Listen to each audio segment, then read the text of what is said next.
I was trying to go over my success yesterday. Yesterday, I originated 2 deals. As I was listening to the call clips and looking at the history of the lead, I realized that they were pretty tough deals to get. The first deal I acquired was from a new lead that I purchased last week. And last week on Thursday, this gentleman texted me back and he said, "Hey, I'm super swamped. Could you call me Monday?" Then, of course, I said, yes, of course I could.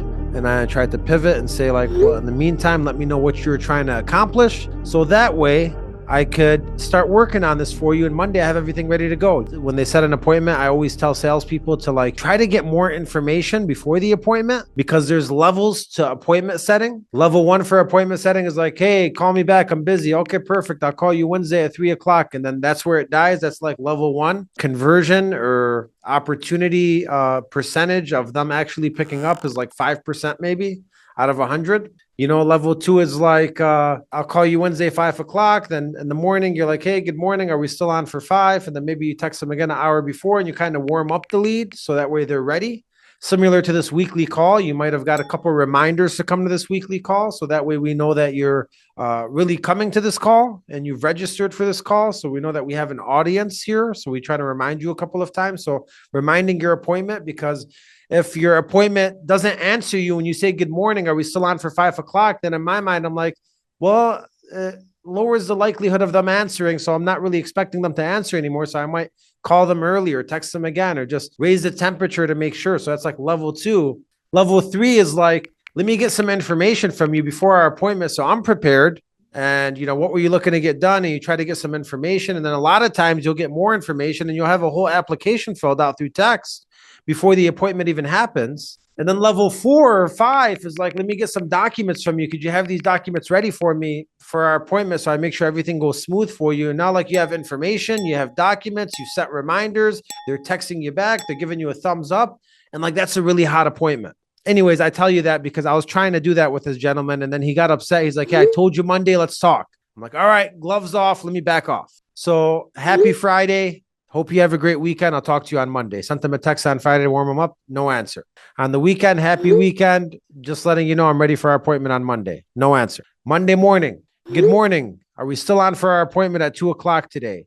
He texts me back. Who is this? I'm like, all right. So now I know the urgency level of this appointment went from, 5 out of 10 to like 1 out of 10. Because now I'm like, this guy doesn't even remember me. So I'm like, it's Alex Sharafidin, man. I talked to you last week. You forgot me already. We got an appointment today for equity options. Then he texts me back. He's like, oh, no, man, I'm good. I don't need that anymore. Thank you. What typically happens after that? For the average salesperson, like the client says, who is this? No, I'm good. I changed my mind. Or no, I don't need it. Thank you. Don't call me. The majority of the time, what would happen is you'd pretty much withdraw that lead or put them back in automation or say, all right, scrap, move on. But of course, for me, I had to go a level deeper. So I called him. He didn't answer. Then I texted him, right? Text is always a backup to call. Remember that. Text and call, Siamese twins. The phone call comes first. The text is always backup. That's the way you got to look at it. Text is your backup weapon. Don't always use it first because there's nothing like getting somebody on the phone and communicating. So I text him and I say, hey, no worries, man. What do you mean by you don't need that anymore? Like, did you already get it done or what happened? He didn't answer that either. Called him again. He didn't answer. So I just want you to think of these sequence of events because this is going to lead somewhere. Then I call him off my other dialer, which calls from their area code. An hour later, I was about to withdraw. I'm like, let me wait an hour and call him off the other dialer. Because if I call him right after I called him on my regular dialer on another dialer, it's too soon and he's going to know it might be me. So he's not going to answer. So like all these small little decisions and small things matter. Hour later, call him off my dialer. He answers, probably on accident. I'm like, hey, man, yeah, it's Alex. We had an appointment today. You forgot who I was. You told me it's already done. He's like, oh, Alex, yeah, man. Yeah, I got it taken care of, man. Thanks so much, man. I'll let you know if I need anything in the future.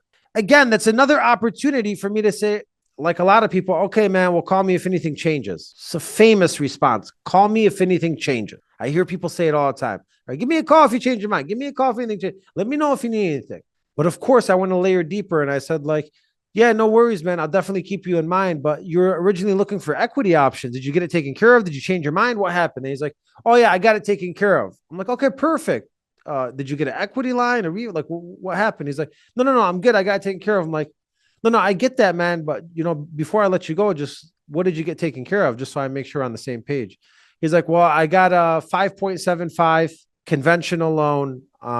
And I got it from one of my guys. I'm not going to say the lender. He got it from the lender. I said, okay, thanks so much for letting me know that. 5.75 on a conventional is pretty aggressive. It seems like a good deal for you. What were you trying to get done anyways? Again, the additional question, what were you trying to get done anyways? He goes into talking. Now he's talking about his AC unit and his heater and what happened at his house. And he starts blabbing about a bunch of things. So I'm like, okay, at least I got this guy talking now. I went from not interested, working with somebody. Now he's explaining a situation. So I'm like, I'm a step closer.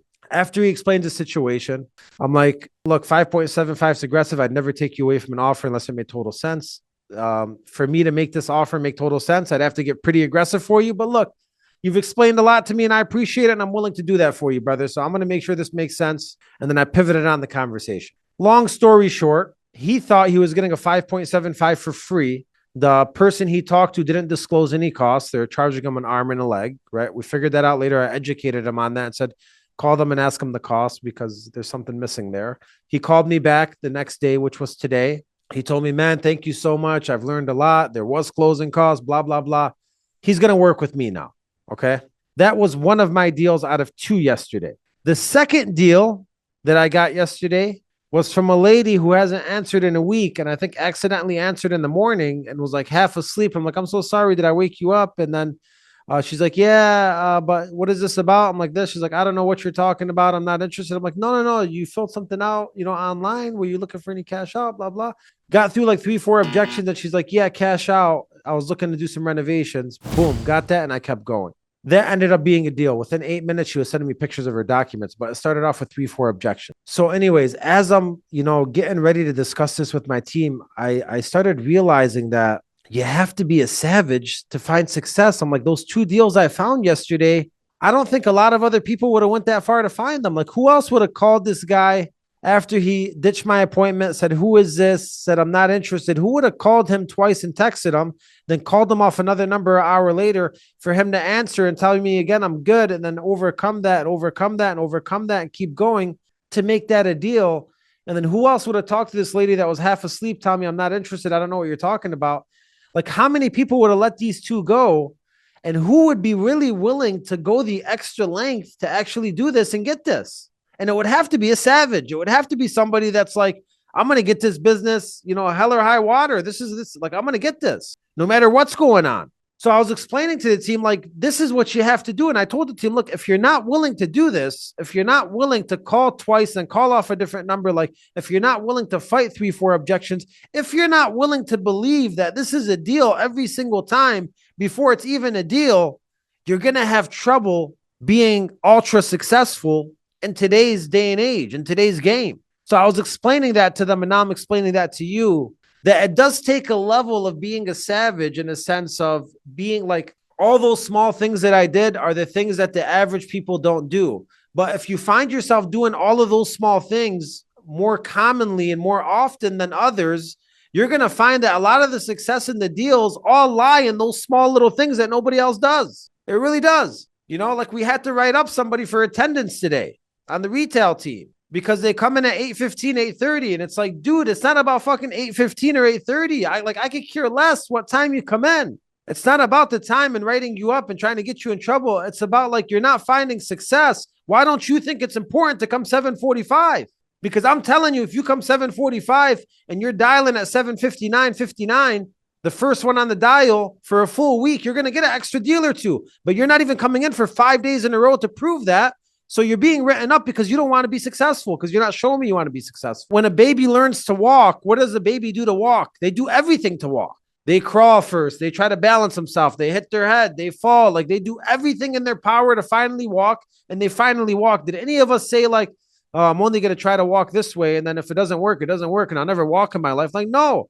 And I feel like with success, you got to do everything in your power to find success. And if you're not finding success, and you still want to breeze in at 8:15, 8:30, 8:45, that shows me that you're not serious about the opportunity. So again, it's all of these small little things that I believe equal the big thing in sales. And being a savage is one of them. Being somebody that, like, if you could tell yourself in your mind, I think everybody else would have gave up at this point, and I kept going and I ended up getting this, like, that's real dopamine right there. That gives you a real drive, because you're like, I'm getting a deal, but not only I'm getting a deal, I'm getting a deal that nobody else would have got. I'm getting a deal that this moron would have never got. This guy here would have hung up the third sec. This one here would have never even called back after that text, but I'm getting that deal. That's where I live. I live in the areas where like all the deals I'm doing, ain't nobody else doing those deals. You know why? Because I spent the extra 3-4 minutes. I did an extra 3-4 actions that nobody else is willing to do.